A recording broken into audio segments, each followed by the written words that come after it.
Hello and welcome to the 10-minute Primal HIIT workout follow-along video for beginners from Blue Zone Bodies. Today we're going to be doing 10 primal moves, 1 minute on, 15 seconds off between exercises. And what we're going to be focusing on is in lower back, hips, and knees, strengthening those areas of our bodies by doing natural primal moves.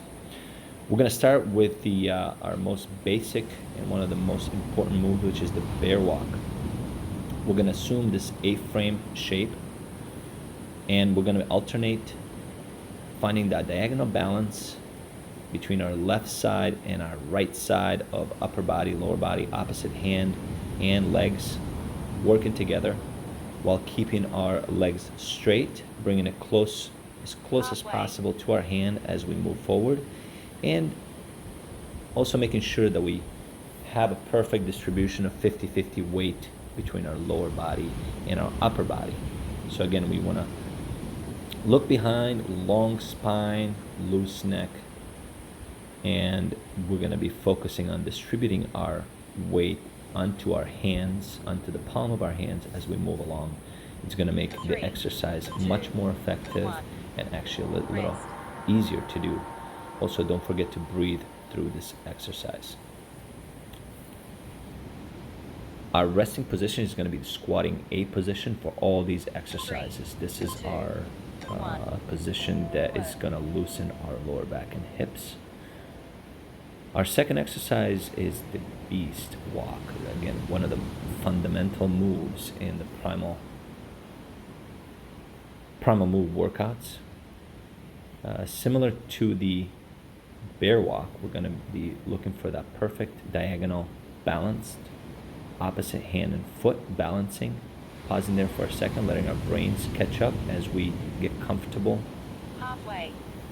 with that shift and finding that perfect balance. You'll see me do a couple different variations here, beginner or intermediate.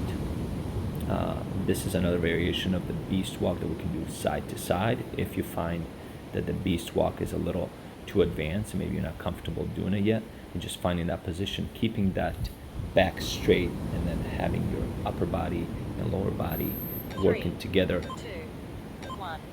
while we have our core engaged and then breathing through the exercise. You'll see me doing a few stretches during our rest period here. I suggest you do the same, work some of those kinks, some of those, knock some of that rust off in our joints. And we're going to transition into our third exercise, which is the ape shuffle, one of my favorite exercises. You can be as playful with this one as you want. Again, it's a weight transfer exercise. We're going to start with our hand in between our legs and then shuffle our lower body, scoot our lower body through, if you will. This is a great exercise because, again, it's strengthening our knees, it's loosening up our hips and lower back while keeping our spine nice and long. One thing that's going to make this exercise a lot easier to perform is when you transfer that weight onto your upper body in the palm of your hands, you want to look behind you. So again, lengthening that neck and that spine.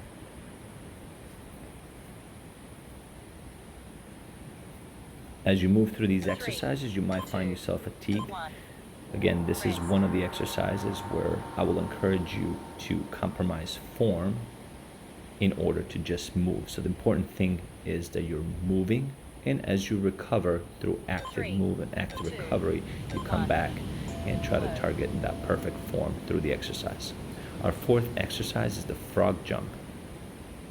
And the way we're going to perform this exercise, we're going to reach and roll onto the palm of our hands, keeping our elbows straight and locked.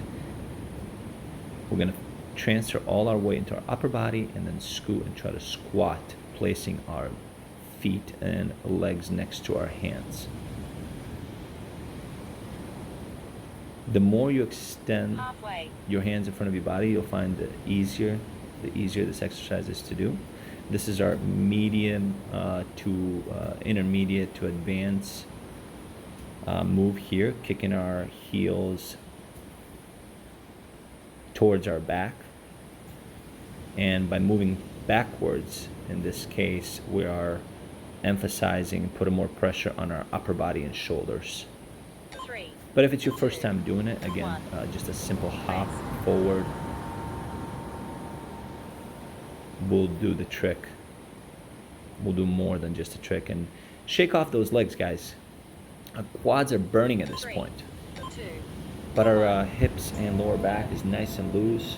Work through the stretches, and let's get back into our next exercise, which is the modified squatting cartwheel. Again, this is a transition beginner exercise, what eventually will be our squatting cartwheel, which you'll see in our 10-minute Primal HIIT workout for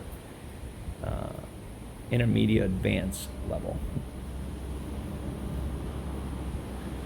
So here we're going to reach with our hand closest to our side, and we're just basically going to make circles on the ground, transferring from one leg, same side arm and leg, to the other side. Again, keep that neck long. Look behind you as you perform this exercise. If it's your first time doing it, you do not have to do that jump. As you get more comfortable doing it, feel free to jump and then leave. Make sure that those feet leave the ground, and work on that upside down balance and comfort. Our next exercise, exercise number 6, wow, is the scorpion roll. This one we're gonna assume that A-frame again that you saw from the bear walk earlier, and we're gonna keep one of our feet on the ground. You can be on your tippy toes, looking behind, tucking, stretching the whole body diagonally while raising the other leg. Bend the knee slightly, and as we continue to move the leg nice in control, we're gonna let the weight of that leg pull us onto all fours, and then we're just gonna keep rolling to one side and then the other. Again, focus on keeping the leg that's our support leg is gonna be straight, strengthening and lengthening that hamstring, while our other leg is going to be stretching our side, engaging our core.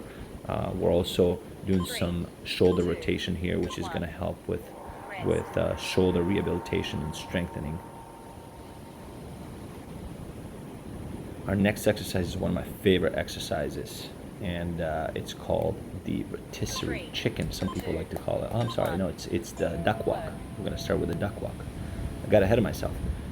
The duck walk is, you'll see me perform here with the hands by my side, using my hands as support.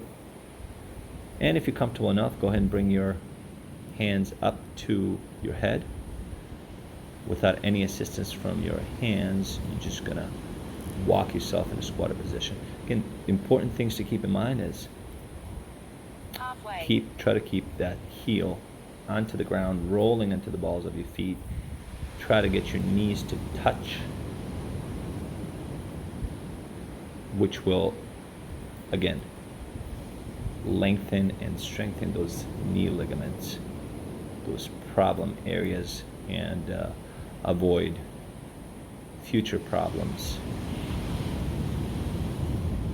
3, 2, right here you see me performing the duck walk a little faster. You can do this forwards or backwards, but again, do what's comfortable,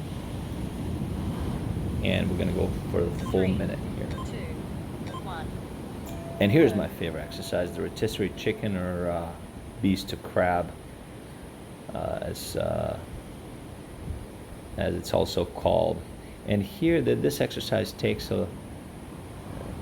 just a bit of practice to do. You'll see me pausing here, trying to get my brain to catch up with what's going on and finding that diagonal balance. So what I'm doing is I'm lifting opposite hand and foot, and then I'm sliding the leg that's in the air under my body. So for this exercise, we always want to think sliding under the body so the legs are not crossing over each other. Our core is engaged the entire time. Make sure that we're breathing, keeping the back straight or as low to the ground as possible. 3, And again, working through those shoulder rotations as well.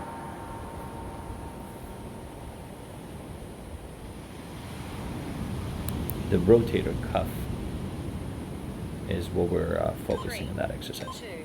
2, 1. Work. Exercise, the second to last, is the crab side reach. And again, this is a phenomenal exercise to loosen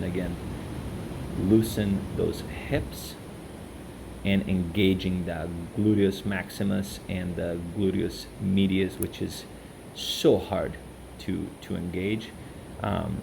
If it's your first few times doing it, you will notice yourself Halfway. performing this on your tippy toes, but as we advance and get more comfortable with this exercise, try to get your heels onto the ground, push through your heels, and thrust your hips towards the sky, engaging all those back muscles as well.